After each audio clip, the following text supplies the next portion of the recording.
Seulement 3 personnes sur 10 réussissent à ne pas reprendre leurs 10 kilos perdus après un an. C'est peu, et pourtant c'est la réalité. Et pourquoi ? Parce que la plupart ne suivent pas les bonnes stratégies. Mais vous êtes ici et ça change tout. Je ne suis pas là pour vendre du rêve, je parle de réalité. Pas de solution miracle ici, juste des stratégies concrètes, éprouvées et qui fonctionnent vraiment. Alors écoutez bien, appliquez ces conseils et votre poids restera sous contrôle sur le long terme. Dans cette vidéo, je vais vous partager les bases incontournables que je partage avec tous mes clients et qui leur permettent de conserver durablement leurs résultats, sans tomber dans le piège de l'effet yo-yo. Mais avant tout, il y a une chose essentielle à comprendre. Si vous êtes là aujourd'hui à chercher à stabiliser votre poids après en avoir perdu, ce n'est pas un hasard, c'est que vous avez un défi particulier avec l'alimentation. Et ce n'est ni une fatalité, ni une faiblesse. C'est simplement votre terrain d'apprentissage. Et c'est un terrain que je connais très bien, parce que j'y ai passé 18 ans de ma vie. Vous voyez la photo ? C'était moi, à l'époque. Alors quand je vous parle de ce que vous vivez, ce n'est pas de la théorie. Et si je prends le temps de vous faire cette vidéo, c'est parce qu'il y a 22 conseils essentiels que j'aurais aimé connaître à l'époque. Oui, 22. Et non, je ne peux pas faire plus court, ce serait vous mentir. Par contre, dans cette première vidéo, on va aborder les 11 bases incontournables pour votre maintien. Et dans la seconde, on abordera le mindset et les stratégies gagnantes. Alors commençons tout de suite avec notre premier conseil. Structurez vos prises alimentaires. Dans mes consultations, je vois souvent des personnes qui mangent à peu près 3 repas, à peu près à heure fixe et à peu près sans grignoter. Résultat, à peu près tout est flou. Et le corps, lui, il a de la peine à suivre. Une journée bien structurée avec 2 à 3 prises claires, c'est comme une partition musicale. Si tout le monde joue au rythme, ça sonne juste. Sinon, c'est cacophonique. Et on finit par grignoter.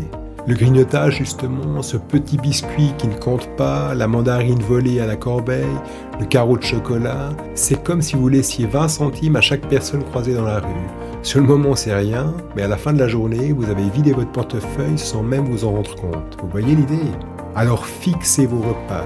Et entre deux, on boit de l'eau ou du thé, pas de calories, pas de tentation. Deuxième conseil, pesez-vous. La balance est un peu comme votre GPS intérieur. Si vous l'éteignez trop longtemps, vous risquez de vous retrouver dans un fast-food à 23h en vous demandant comment vous en êtes arrivé là. Non, se peser, ce n'est pas se torturer, c'est rester en contact avec la réalité.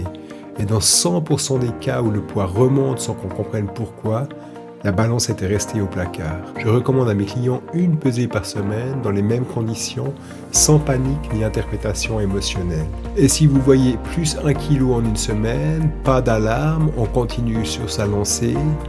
En revanche, si après 2 semaines 2 kilos, alors on recadre, on ajuste et on réfléchit à ce qui a changé pour tout de suite revenir sur le droit chemin et surtout, une semaine après, on se repèse pour ajuster encore. Troisième conseil, rangez votre cuisine. Un patient m'a dit un jour, j'ouvre le placard et ce n'est pas moi qui décide, c'est le paquet de chips qui m'appelle. Et il avait raison. La phase céphalique de la digestion commence rien qu'en voyant la nourriture. Vous imaginez ? Vous commencez à saliver, à anticiper le plaisir, à activer tout le circuit de la récompense, alors que vous n'avez rien mangé du tout. Donc planquez les tentations, rangez, organisez. Ne laissez pas les bombes calories à portée de main, surtout les aliments ultra transformés. Un placard bien rangé, c'est un esprit plus libre. Quatrième conseil, virez la junk food. Oui, je sais.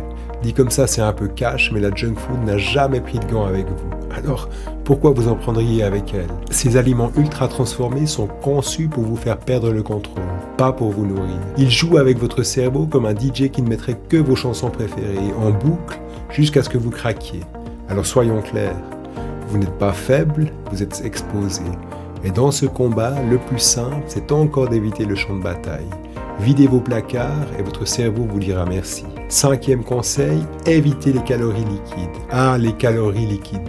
Le traquenard sournois. On boit, on se dit ça passe et en fait le cerveau ne les compte même pas. Un smoothie à 250 calories, c'est un dessert déguisé en jus sain. Un verre de vin, c'est 120 calories, plus l'effet, je perds toute inhibition et je mange les chips du voisin. Alors je ne dis pas de devenir un moine tibétain, pas du tout. Mais si ces boissons sucrées ou alcoolisées font partie de votre quotidien, c'est comme un robinet à calories que vous laisseriez ouvert, sans même entendre l'eau couler. Alors résultat, gardez ces calories liquides, ce verre de vin, ce jus de fruits si vous le désirez tellement, pour des occasions spéciales. 6e conseil, faites la paix avec la faim. J'en parle souvent avec mes clients qui font du jeûne intermittent. La faim, ce n'est pas une alerte rouge, c'est un simple message. Elle ne va pas vous détruire, elle vous parle. Apprendre à ressentir un peu la faim avant un repas, c'est redonner du sens au moment où vous mangez.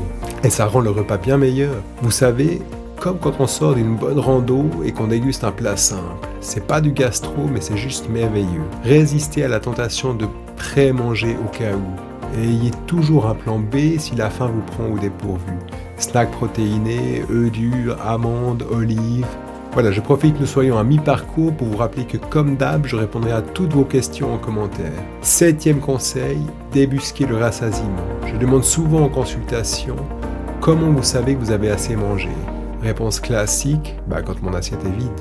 Alors c'est pas idéal. Le vrai rassasiement, c'est ce moment où vous sentez que vous pourriez encore manger, mais que vous n'en avez plus besoin. Un peu comme dire non merci à une deuxième part de gâteau. Pas par restriction, mais parce que vous êtes bien. Apprenez à ralentir, à manger sans distraction, à mastiquer et à vous écouter. Le rassasiement est une voix douce, pas une alarme incendie. 8e conseil, gardez les quantités à l'œil. Vous mangez sain, ok, mais les quantités. Je vois souvent des repas keto à base de 2 avocats, une poignée d'amandes, 3 œufs, un steak et une sauce béarnaise. Résultat, bon gras, oui, mais aussi 1500 calories au repas. Et 3 repas comme ça ne passe plus. Petit rappel amical, les calories du gras s'additionnent vite. Manger gras, oui, mais intelligemment.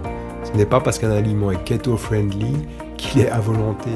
9e conseil, privilégier la qualité. La tentation après une perte de poids, c'est de compter les calories et d'oublier les nutriments.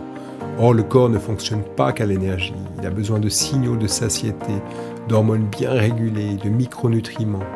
Manger des aliments vrais, bruts, non transformés, c'est offrir à votre corps ce dont il a vraiment besoin. Dans une approche keto, on parle de gras de qualité, protéines bien choisies, légumes à fibres, bon assaisonnement. Ne tombez pas dans le piège des produits keto industriels.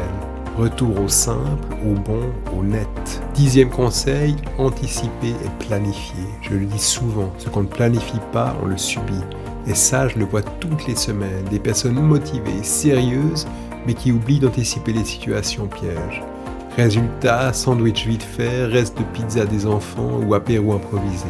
Planifiez vos repas, visualisez vos journées, réjouissez-vous des repas, préparez vos courses avec une liste claire et surtout ayez toujours un plan B, un repas express au congélateur, un encas dans le sac, une solution si le resto propose uniquement des frites. Ce n'est pas rigide, c'est stratégique. Et pour terminer, voici notre 11e stratégie.